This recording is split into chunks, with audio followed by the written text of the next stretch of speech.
Assalamualaikum warahmatullahi wabarakatuh. Di sini saya membuat ringkasan aturan penulisan karya ilmiah dan sistematikanya. Sebelum itu, perkenalkan nama saya Siti Khalifah, Prodi Teknik Informatika. Karya ilmiah ialah karya tulis dibuat untuk menyelesaikan suatu masalah dengan menggunakan landasan teori dan metode ilmiah. Yang akan kita bahas di sini, yang pertama sistematika, yang kedua aturan penulisan. Sebelum itu, dalam rangka menulis karya ilmiah, terdapat kaidah-kaidah yang dijadikan sebagai pedoman dalam penulisan karya ilmiah yang baik dan benar.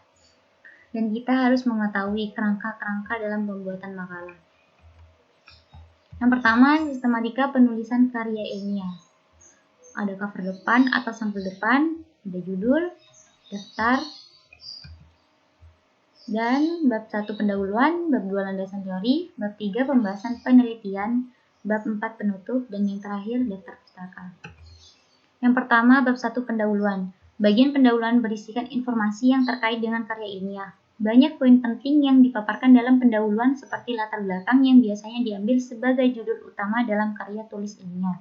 Biasanya dalam KTI terdapat batasan saat mengerjakannya, agar tidak keluar dari inti utama dalam penelitian yang dilakukan. Bab 2 landasan teori. Pada bab 2 terdapat penulisan landasan teori dan tinjauan pustaka saat menuliskan referensi apa saja yang digunakan untuk menunjang penelitian.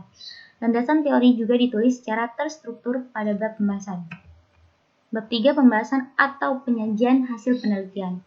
Dalam bagian inti, penelitian karya tulis ilmiah memaparkan penelitian yang dilakukan dengan studi kasus di bagian pendahuluan.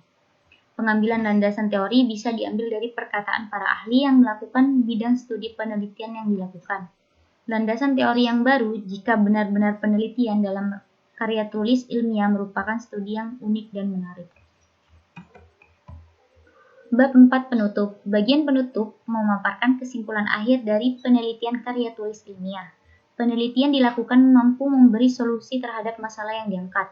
Di samping memaparkan kesimpulan akhir dari penelitian yang dilakukan memberi solusi terhadap permasalahan. Agar menjadi landasan teori sebuah karya tulis ilmiah mengangkat tema yang sama dengan tempat yang berbeda. Kesimpulan dan saran berisi tentang kesimpulan penelitian. Yang terakhir, daftar pustaka.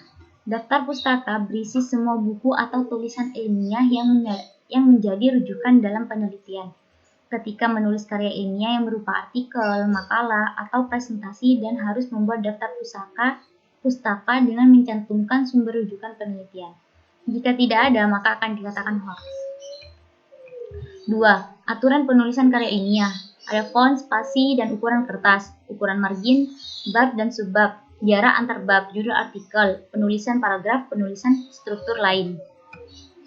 Ada font, spasi, dan ukuran kertas. Naskah karya ilmiah harus diketik dengan kertas A4, jenis font Times New Roman, ukuran font 12 px dan spasi 1. Ukuran margins. Untuk ukuran margins adalah atas 3 cm, bawah 4 cm, 4 cm, kiri 3 cm, kanan 4 cm.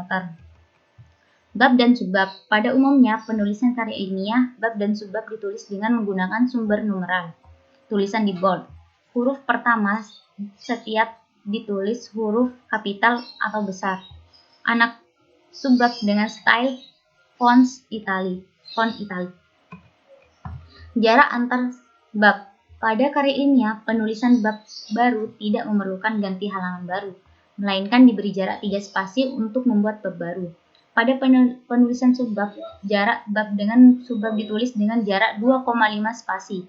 Untuk penulisan kalimat awal setelah subbab diberi jarak 2 spasi di bawah subbab. Judul artikel. Cara penulisan judul artikel menggunakan huruf kapital atau besar semua. Tulisan di bold masih menggunakan jenis font Times New Roman. Posisi judul berada di tengah halaman alias di center atau Ctrl E.